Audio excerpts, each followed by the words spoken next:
I can't see a thing, Jim. Well, hold on. I swear, it's always some damn thing. Wait, got it. Ah, hell, this thing ain't gonna hold. Shut up. Scourge of Ghyran, gifts from the Dank Prince. Close that.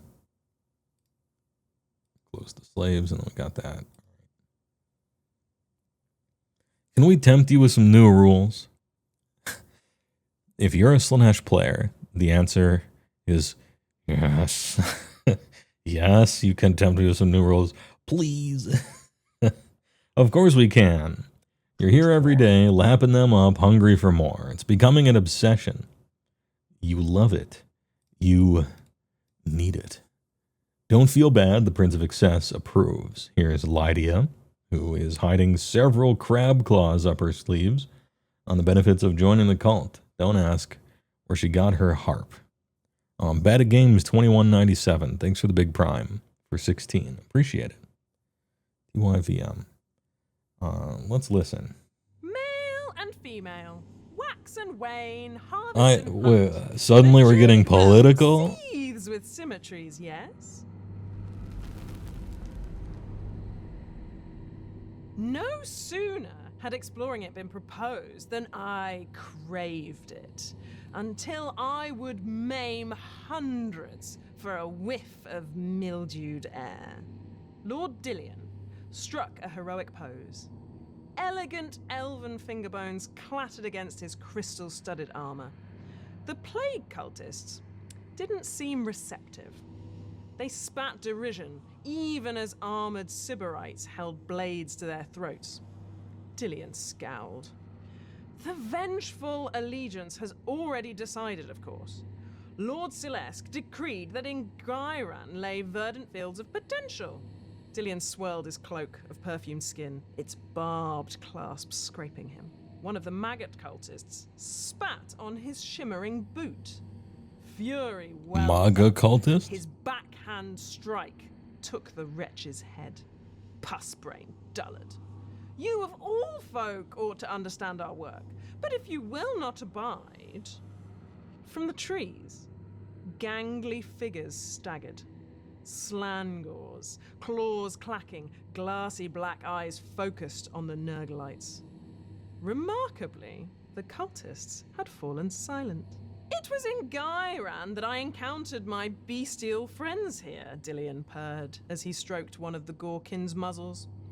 Their pleasures are cruder, but I'm sure you and they shall become well acquainted nonetheless. Hey, all right. The first of today's delightful excesses are a pair of battle formations. The invaders want to get into enemy territory and steal it from them. Well, I like the sound of that. That's a good one. Ahem. The Pretenders, meanwhile, feature a hero with such a grotesque surfeit. Is that surfeit? I'm assuming it is. Of hedonistic qualities, their followers are in constant awe. They flex at every opportunity, gaining a new heroic trait from the figureheads of Slaanesh, or the hedonistic obsessions tables during the deployment phase. Hedonistic obsessions table sounds tempting, doesn't it? There are all sorts of boons to tickle Slaaneshi fancies. The need for perfection makes an extra unit euphoric if it fails to accomplish something perfectly, such as charging or casting a spell, as they are driven to do better next time. Oh, okay, so this is the will to improve, you know? The love of the game. The Celebrity Warlord. Oh, Celebrity War... See, that's funny. I kind of like the idea of that. Putting a little gladiatrix kind of stuff in there. Ascends a hero to such a celebrated status that mortal followers flock to their service. The Master of Temptation is perhaps the most delicious. If your opponent opts, which is an instant for one, scry and draw a card, not to use any temptation dice in their turn, you can restrict one of their units to using only core abilities, such as moving normally or fighting. Sounds good on paper. Want to use all-out defense? Can we tempt you with one of these special dice? Oh, I thought you could just shut it off. Okay.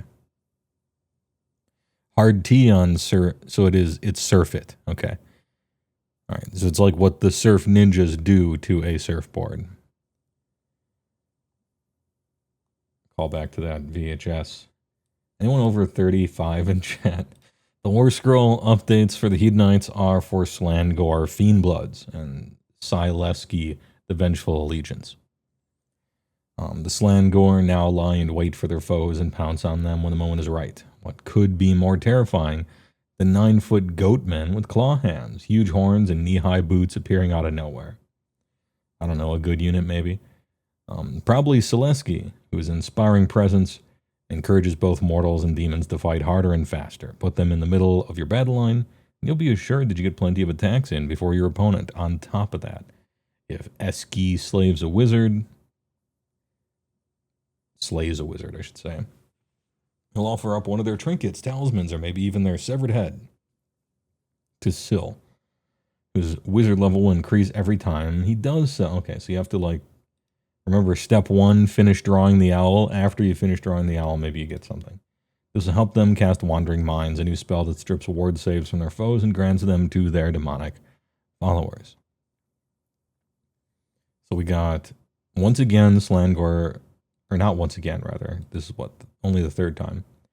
And then Master Blaster. 231.50. All right.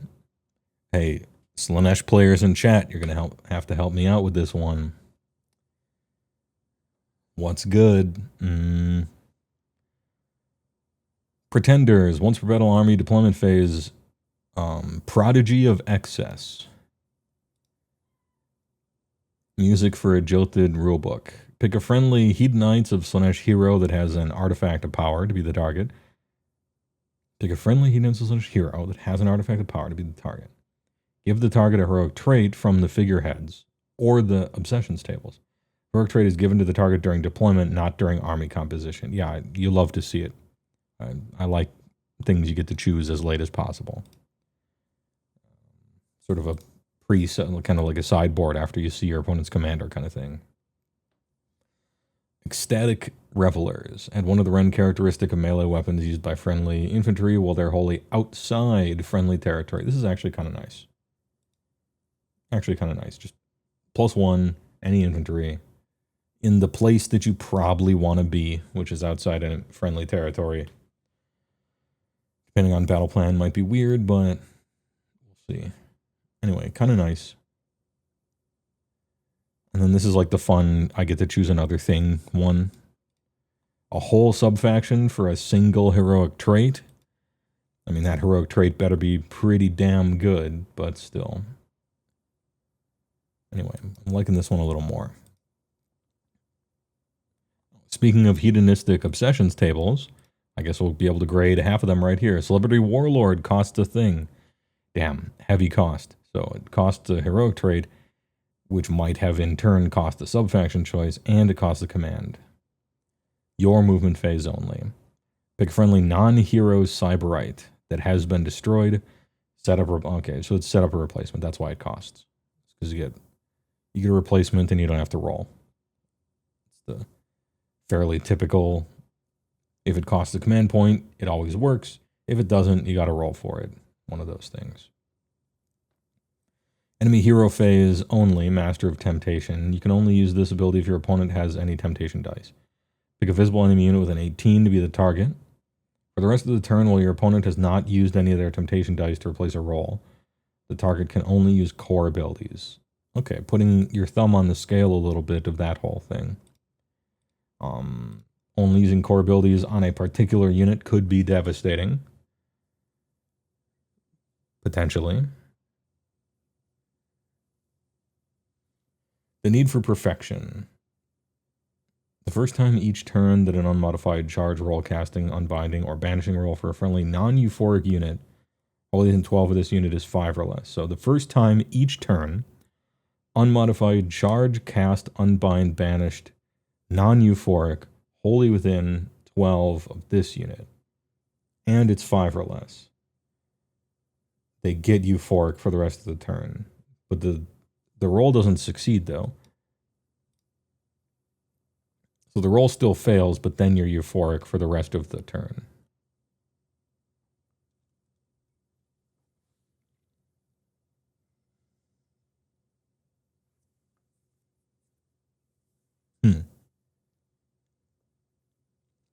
Man, it would suck to fail. It would suck to fail one of these on like a 6. And then even though you took this, it still doesn't help. I don't know. How amazing is euphoric? Is euphoric that amazing that the need for perfection is worth it? I don't know. Unless the euphoric keyword says the last roll you failed succeeds. If it said that, then okay, but I don't know. What about these?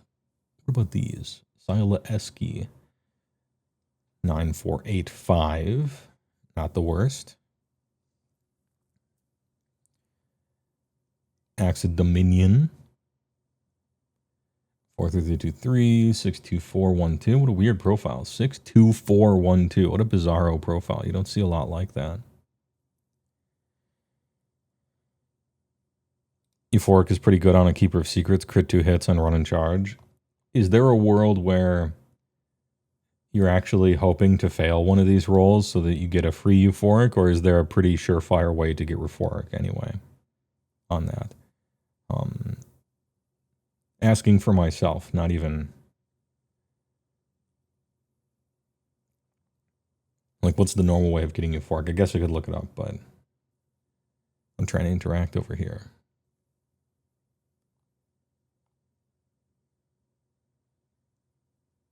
Until then, I'll keep reading. You get a euphoric unit for each die you give the opponent. So it's still that, huh? It's still that. I wondered if they changed it.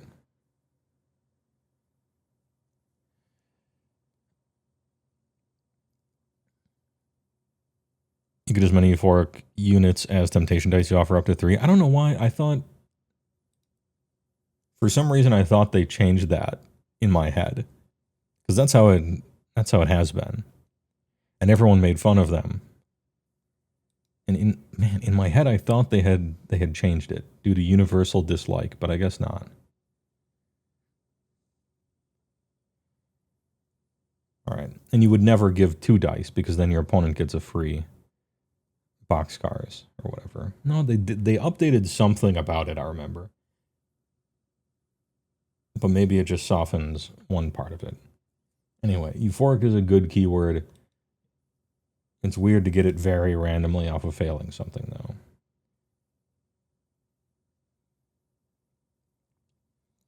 They made temptation dice fail sometimes for your opponent, but you still get euphoric the same way.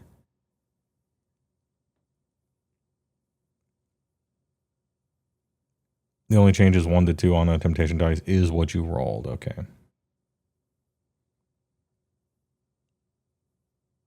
So it is a chance to fail instead of guaranteed you lose the game with boxcars or whatever, but you're still not going to probably give your opponent 2 of them. Sort of asking for it, right? Anyway, Champions of the Gilded Throne. When players are alternating picking units to use a fight ability, when it's your turn to pick a unit, instead of picking 1, you can pick a friendly non-hero Hedonites of Slaanesh demon unit, wholly within 18, and a friendly non-hero Cyberite unit, wholly within 18. Resolve the second fight ability immediately after this. So you get Lumineth double lightning reflexes thing, but you have to care about two different both non-hero keyword stuff. But wholly within 18 is pretty generous. Like, as far as Holy Withins are concerned, Holy Within 18 is one of the more generous Holy Withins I've ever read. The row is 1, 2, 6, 6, 6, 6, yeah. Man, Temptation Dice strike me as one of those abilities where if it was the exact opposite, it would be OP. Like, if instead of you giving your opponent auto 6s, 4 out of 6, on the dice, right? And instead of you getting euphoric and them getting a free 6, if it was exactly reversed, so that you give your opponent's unit a euphoric and you got an auto 6, and you could do that up to 3 times, the ability would be actually overpowered, right? And to me, that's terrible. Like, if you exactly reverse the target and recipient of your main army ability, and by making it the opposite, it becomes absolutely overpowered, and you would choose to do it that way 10 times out of 10, that means something intrinsically is wrong with that ability. You're giving your opponent a stronger benefit than you're giving by a whole lot. It's not a test that I would test a ability with very often, but when it comes to giving your opponent an actual benefit, I would do that test on it. And if the test comes back, I'd rather be the opponent in this situation, then you got to go back to the drawing board.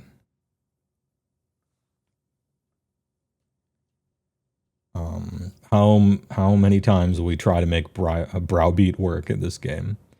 Wandering Mines. Pick up to 1 visible friendly non-Cyberite infantry and 1 friendly visible non-hero Hedonites.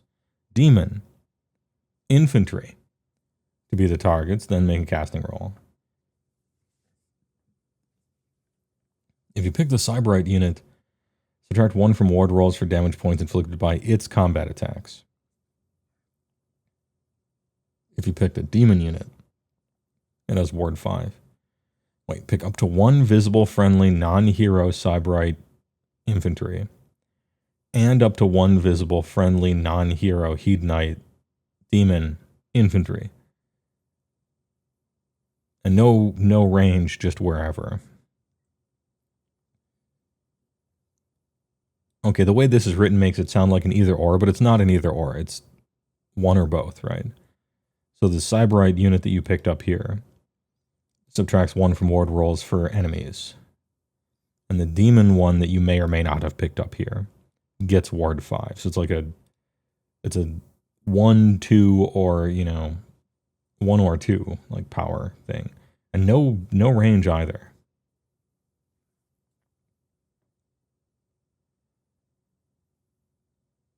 This is good, right? Like, if you're actually mixing units, this is a good spell. Like, both of these abilities are good. Subtract 1 from ward rolls. Yeah, it's a silver bullet, but it's a strong one. And a 5-up ward is great. Yeah, they probably have a 6-up ward already, and they might also have a 5-up ward from becoming Nurgle once they have enough temptation. They might have it already, but like both these abilities are good. I don't know exactly what non-hero Hedonite demon infantry there are besides daemonettes. Are those horsey things that have like backwards normal people legs? Are those things, do they count as cavalry because they have 4 legs, or they count as infantry? Do people use those at all? Maybe not. I guess this is a demon infantry. I'm staring at one right now. This is a demon infantry. Although, no, it's not. Sorry. I just checked its keywords. I was about to make a joke. And my joke I was about to make is, obviously, this is a demon infantry, because I'm looking at it, and it's got demonic shit all over it. Its hands are crab claws, right? It's got horns. So clearly it's a demon, and I was about to joke I should check its keywords because it's Age of Sigmar. So things that are like 100% obviously demons are often just not for no reason, and it turns out it doesn't have the demon keyword. It's actually not a joke. It's not a demon. Okay? Sorry, yeah, not a demon. No, the 9-foot-tall goat the 9-foot-tall goat demon-looking demon with crab claws is not a demon. I forgot. Anyway, Selesky is a wizard 1 as well. Non-demonic beastmen. Beastmen, by the way, not in this game apparently. Also seem kind of demonic, All right. Built-in 5-up ward instead of normal 6, a buff there for Selesky. Dude, her buff is cool. I don't know if you're doubling up on all these units and stuff, but she seems to be doing a lot of things. Spinning a lot of plates maybe, but if any damage points were allocated to an enemy wizard or priest by this unit's combat attacks this turn, stopped reading there. No thanks. Never mind. It's fine. The rest, everything else is cool. I don't need to do that. 365. 44312. Hey, they're ogres. Kinda. Charge +1 damage. Deployment phase, veiled threat. Set up this unit in reserve, waiting in ambush. And then they can arrive. Battlefield edge, more than 9. All within 9 of a battlefield edge rather than 6. Kind of a bigger range there than normal. Once per phase army reaction, your opponent declared a command for a unit within 12 of it. Immediately after the command or the ability, it was a reaction 2 has been resolved. You can move 3. You can move through combat ranges of enemy units and can end the move in combat. Neat. Yeah, they have the Deepkin Deep Strike. I'm trying to think. I don't think you didn't have any Deep Strike or Ambush or anything in Slaanesh before. This is kind of like giving it to the Sons of Behemoth, where you didn't have anything like it before. And even if it's not quite that good, or it's easy to deploy out of or something like that, having them do that is a benefit to you anyway, and you might as well. It's apparently just free. You take 1 unit of this and they just do that. Potentially slightly annoying instinctive advance thing. If you manage to charge in, they do like 3 damage if you fail to save. I don't know. I'm not saying they're like great or anything, but it's an arrow in the quiver. 150.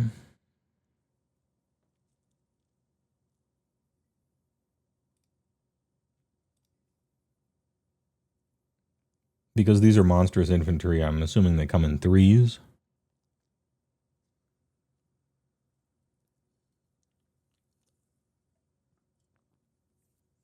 I don't know if you would reinforce them exactly, but maybe you would. 12 attacks or whatever isn't like that much.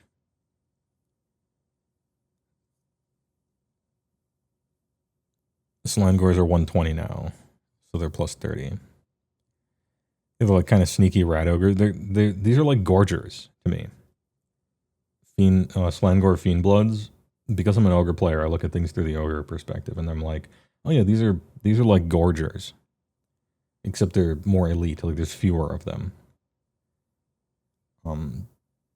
Potentially high damage, but very random on bodies that evaporate if killed.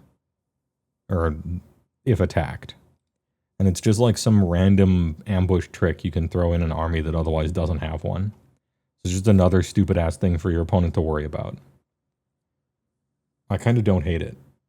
Maybe 150 is a bit much if you're trying to reinforce it. 300's a lot for a trick that might just do nothing. Right? But that's my problem with Gorgers too. I feel like they're too expensive for the risky nature of them.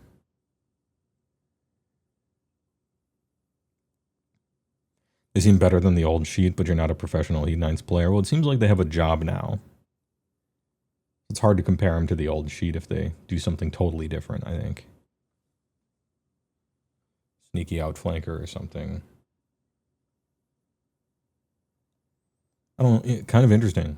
Both of these. I don't play this army, but Zaleski has a lot of random weird buffs to hand out with no ranges and stuff.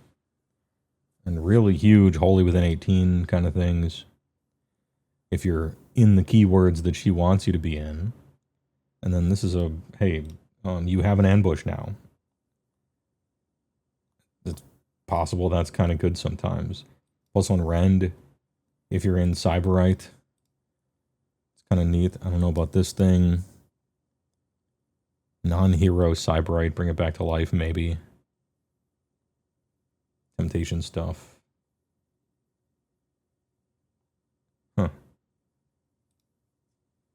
Picked up the Night Hunt terrain over the weekend. Excited to get that built and painted. Nice, Penny Dude.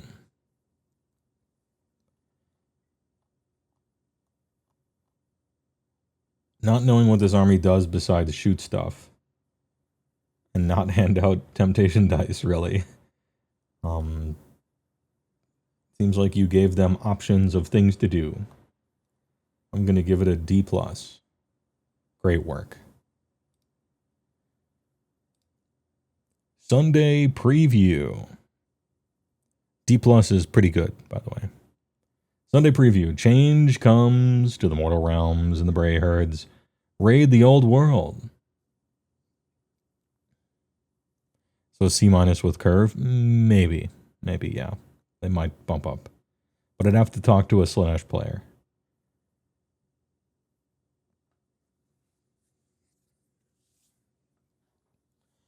The new edition of Warhammer, the Horus Heresy, has finally been revealed. I don't care. In Warhammer, the Old World, the Beastmen, I don't care.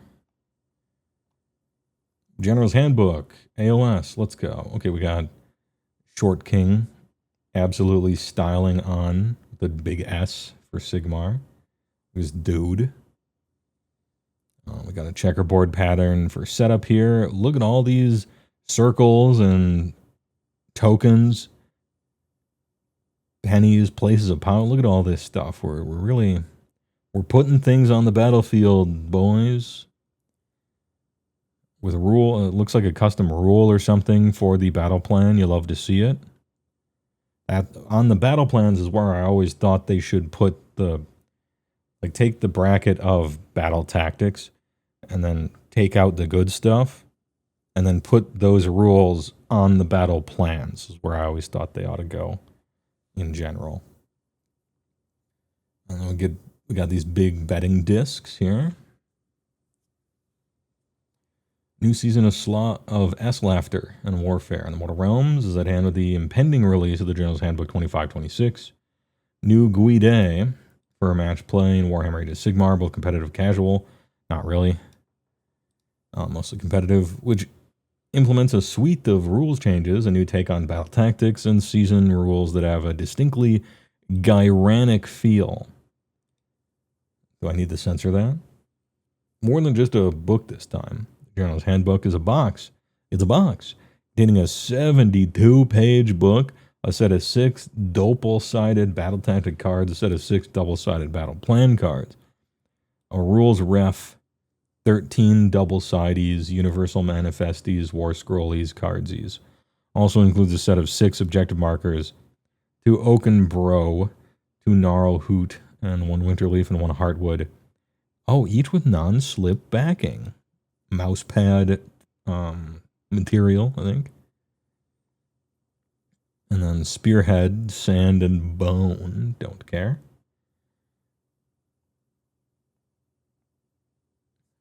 Bunch of stuff. Look at this dude.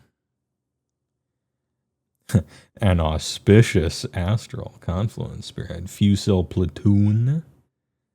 We got the Hunting Boys. Look at the mustachioed man on top of the Ogre. Mortesian Elite. Stuff. Oh, the Scrap Glut. Alright, Spearhead. Oh, Noblars. Disgusting. Noblars, absolutely disgusting. And a Scrap Launcher, but you will be making an Iron Blaster, for sure. Hey, look, it's Hrothgorn, some guy Man-Trapper. They decided to put him in there. And it's 1 Frost Saber. Iron Guts. Get them while they're still for sale. All this stuff. Very reminiscent of the Christmas box a few years ago. Blubber and Bone, or whatever that one was, versus OBR. But it doesn't have a Tyrant in it. Has this guy instead. Some other stuff. I would hold off. Because it's quite... I guess it depends on your time frame, really. But massive hopium. I think we're getting a range refresh. Sometime within the next 6 years. I don't know how your time frame is. And then old world stuff, don't care. Jeez, remember this? Dude, Cock Meta? That shit was sick. D6 mortals on a 4-up. That was hilarious. The good old days. Yoosh. Middle Earth stuff, don't care. Big dies, don't care. I think that's it. I think that's all. Other games getting stuff, always nice to see. Not nice enough to actually read, but nice to see.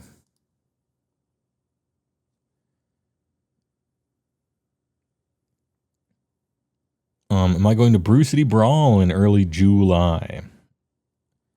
So they brought back the 3,000 point event. You're considering it? Oh, the 3,000 point event? I am kind of considering it.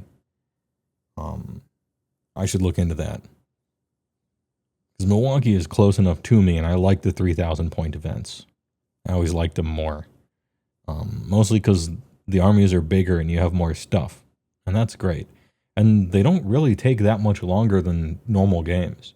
Turns out, Age of Sigmar, you just fucking kill each other. And it doesn't really matter if it's 2,000 or 3,000 points. You just fucking kill each other about the same amount of time. You just get to play a little bit after a double turn.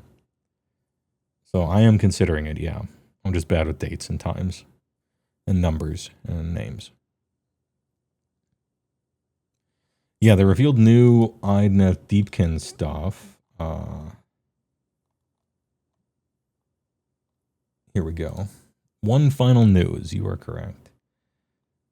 The Idoneth Deepokin break the waves with new icons of the sea and storm. The French. What could be better than a stroll on the shores of Akshi? Warm volcanic sand beneath your feet. Hey, speaking of, one of the volcanoes in Hawaii has been erupting past few days. Lightly erupting. I mean, it's spewing magma a few feet in the air. It does that from time to time. But you can watch a live feed of it. Anyway, this is also a news show, I guess. And the gentle light of Hish on your face. A nice little break by the sea is just what we all need just before the new General's Handbook drops. And the fighting resumes, sadly. The beaches of the mortal realms aren't the safest of places for a holiday. Innumerable unseen horrors lurk in the briny depths. And what's that we've caught with our patented soul bait? Why, it's an extremely perturbed Achelian. Do not like this guy. I think he's ugly. The fish are fucking hilarious. Look at their faces. The eel and the fish are great. I don't really like the guy. But opinions may vary. First to rise from the waves is the new icon of the sea. These are Achelians, elves of the warrior caste, whose souls are fully formed. They appear at first glance to be beings of placid contemplation who channel the fathomless wisdom of the ocean. But when they join battle, they move as if carried by the surging sea, launching themselves in a friendly unit into combat faster than you can yell, "Surf's up, dude." Alright. Tidal Glaive, apparently you can attack with it. The Surging Sea, once per turn army your charging phase. Pick this unit up to one friendly unit within its combat range. Very close. Rest of the turn, add 1 to the number of dice rolled to making charges up to max 3. Great. Alright, yeah. 3 charges. You love to see it. Good ability. Have to be really close, but good ability. Armed to the Tidal Glaive, which hits harder on the charge. It does. You've all the incentive you need to get stuck in as fast as possible. Make much easier by the icon's Master of the Aether Sea, enabling them to run and charge at will.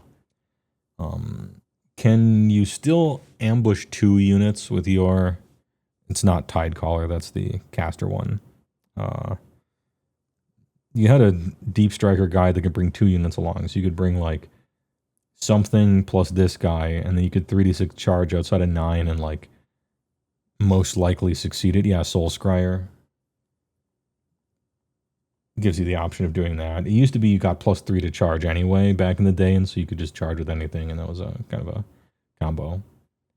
Now, instead of giving +3 to the roll, I believe it's like you can set up 7 away or something.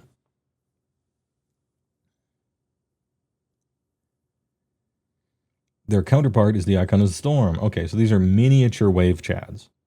I was wondering about that Icon of the Sea thing, and so it's Eidolon of the Sea, Eidolon of the Storm, Icon of the Sea, Icon of the Storm.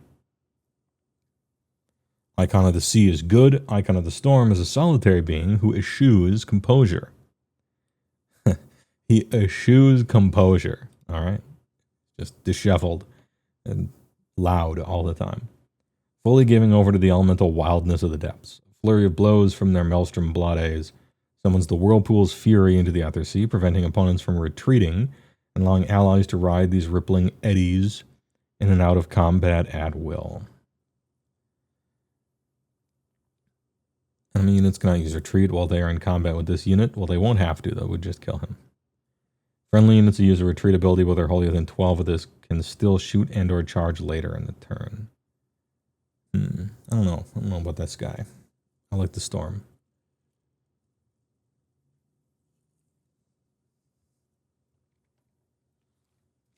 What was the Seize ability? You got buffered during... Oh, okay.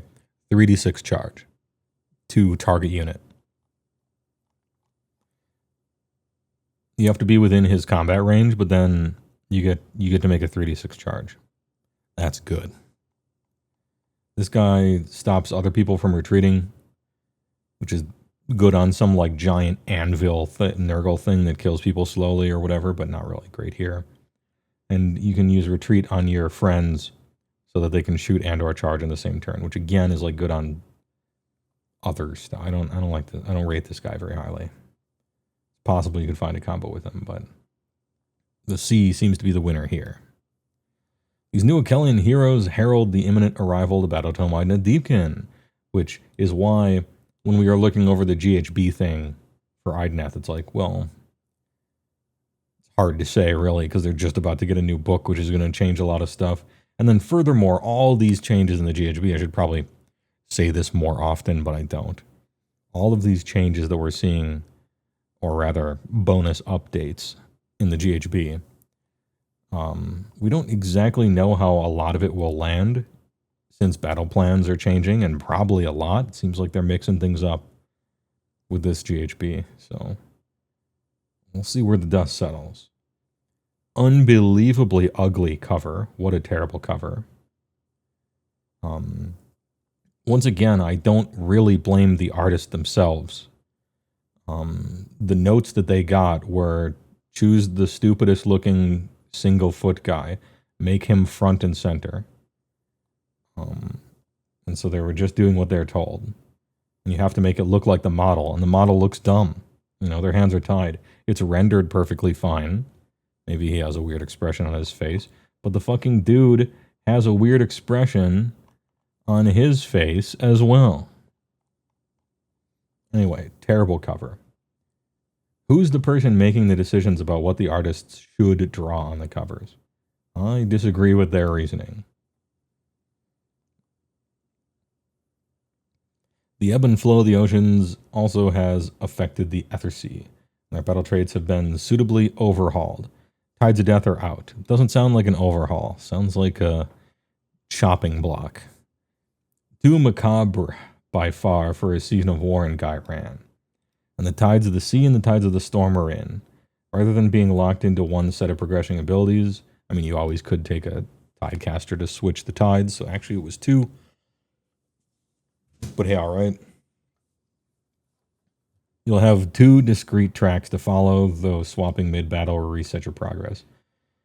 And this leads you adrift. We'll be taking a deep dive closer to release, okay. I feel like they felt that they painted themselves into a corner with the Tides of Death. Turn 3, entire army strikes first. Or if you flip the tides, turn 2, entire army strikes first. Probably felt like they painted themselves into a corner for a lot of the army rules. They just couldn't find a way to make the army escape from that. Such an opportunity for it being too good, such an opportunity for it playing the same all the time, such an opportunity for the opponents to hate that. And so they just had to get rid of it, which to me is sad because I really liked the Tides of Death. I thought they were one of the most interesting, flavorful ideas to game mechanics in the whole game. I didn't play the army. I almost did, but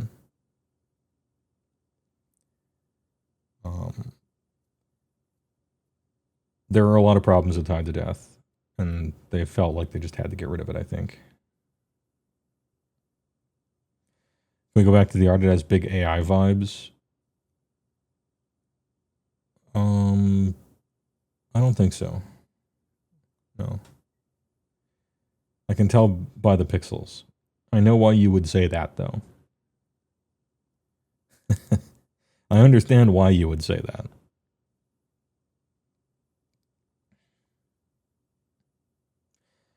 Yeah, unfortunately, it's real.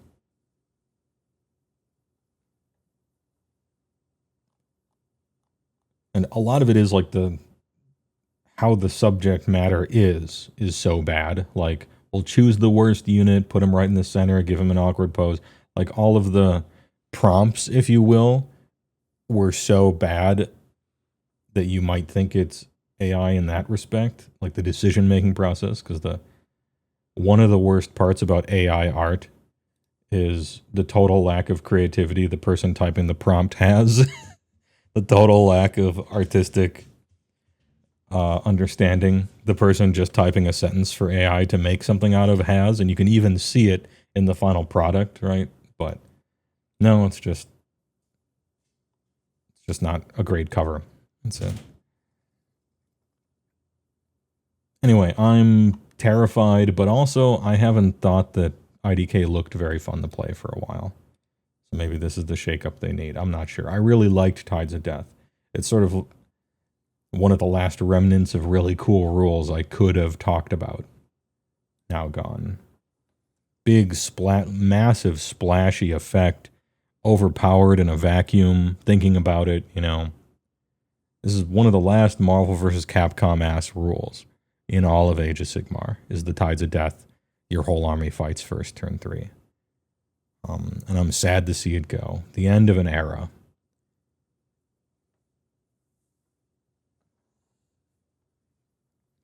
You just want to run something other than eels? Please, God. That's the fun part. You... Probably not.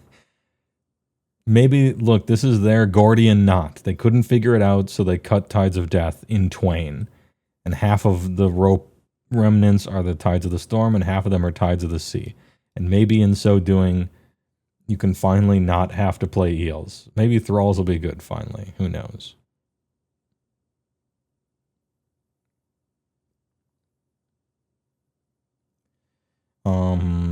We've got that sinking feeling. I do too, brother. I do too. Like, there's more to dredge up from the abyssal depths of the mortal realms, but we're off for some fish and chips. Keep a weather eye on Warhammer Community for more reveals beneath the waves. Yep. Hey, all right. Damn, what a big news day. We had 2 hours of news. Big news. We had a disappointing ogre reveal. But not totally, not 100% disappointing. Just about as disappointing as I was expecting. Got a confusing Slaanesh update. A decent Lumineth one, of course. Some Dark Oath shit that I don't care about, but one of the abilities was kind of neat if you're trying to play Dark Oath actually in the same way FEC. And then some stuff we talked about before, like if you're a child and you love big dinos, what if you just got to play the big dinos and they were actually good? Seraphon update was pretty nice for those people. Seraphon update, yeah, somebody asked like what were one of the good... I thought the Seraphon update was one of the good ones. As was Fireslayers, although they were like very laser targeted into one specific thing, you know, not the whole army, but then most of these aren't the whole army. Most of these are pretty targeted. And look, the tail almost just becomes the wing, right? Right next to it. Nice. It's like a beautiful corpse painting between this fold and that fold. Well done. Foot Lady and Dock Rules was actually good too. Yeah, the Crow Woman.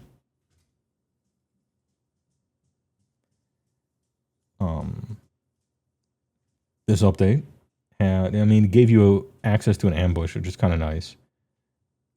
Even if the ambush doesn't really accomplish anything, even the opponent zoning you out can be good. Like if they're an army that has to deploy really specifically in a castle, and then they decide to zone you out instead, that could actually be worth it before the game starts, even though the Mega Gargant is perhaps subpar on War Scroll once he arrives. But regardless. Yeah, it's a playstyle enabler, which is why I don't say the Slaves one is bad. Because you're supposed to enable playstyles. How the fuck are you going to actually enable the playstyle of Dark Oath so that it truly competes with Varangard? You would have to make them so good that it would be downright problematic. And so you can't fight them on that axis. You can't make them like equivalently strong to Varangard. That would be stupid. You would just like create another 60% win rate army out of nowhere, right? What you have to do is at least make the playstyle like work. At least have it work and be fun on the table, so that you don't feel stupid for playing it, right? You shouldn't try to compete power-wise with Varangard, right? That's sort of a fool's errand. Because maybe they're problematic, in any case. Friday hype tier list. Are we closing in on the final ones? I think we are. What's even left?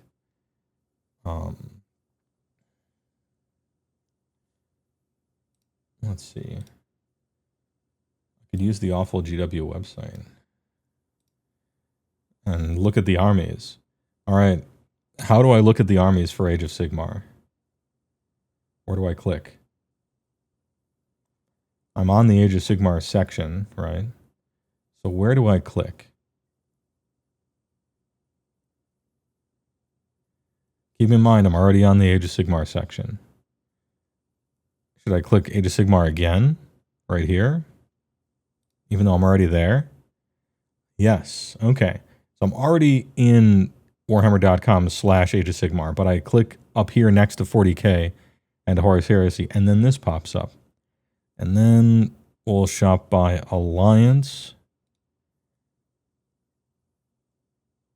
Okay. And then it opens up another thing. Cities we've done, Daughters we've done, KO. Yeah, we know it's dumb. I just like complaining about how shitty this website is. It's so bad. Sylvaneth.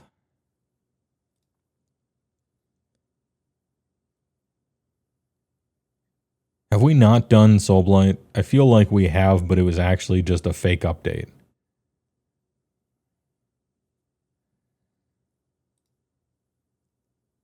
Yeah, so we're on Soulblight Sylva. Nurgle. Nurgle's the last one from Chaos.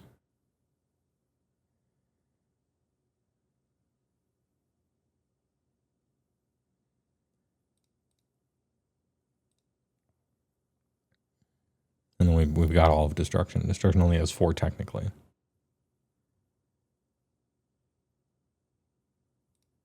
Three left. Yeah, the website's even worse than you thought. Which means, let's see, this Friday, we're going to do the whole tier list of all of the GHB updates and say which ones are looking the most hype or fun. Do note that the hype tier lists are not power level tier lists. Intrinsically, they include that because that matters. If your guys can't do anything, then that's not fun, right? They can't do anything. But yeah, so it'll be a hype tier list, how fun everything looks. We'll do the grading. And it'll kind of couch all of it. Wrap it all up, Should be nice. Yeah, it's a mark on the Rubo-Rick, yeah. Haven't done Soulblight, Sylvaneth, Nurgle. Those are the last 3, as far as I recall. Yeah, you can't wait for the Beast of Chaos one, or the Bone Splitters one. Yeah, true. People complaining about the bad website drives engagement. I can't believe that is actually something that could happen. It's funny, but let's make our website bad on purpose so it becomes famously bad and more people click on it. I don't know. A little too tinfoil. We taught him incorrectly on purpose as a joke. Shouldn't wait for the GHB to do the tier list. I'm doing a tier list of the reveals for them and how hyped they are. Once the GHB comes out, I'll be like playing the game and stuff. No time for tier lists. We talk about how disrespectful the one lore blurb was, Lumineth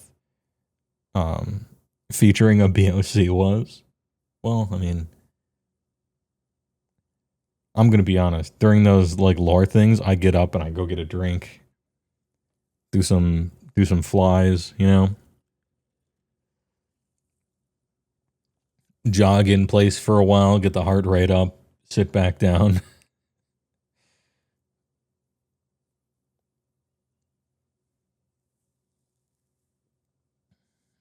Isn't the website bad? It sure is. Anyway, I dropped $450 on an army I'll never paint. Hey, well, Jog, good one. Hey, if the zombies show up and I just shot a zombie with my shotgun and it had loot, I got an ARPG, I got to loot it. I might be excited to get the loot. I might jog over. You know, we'll see.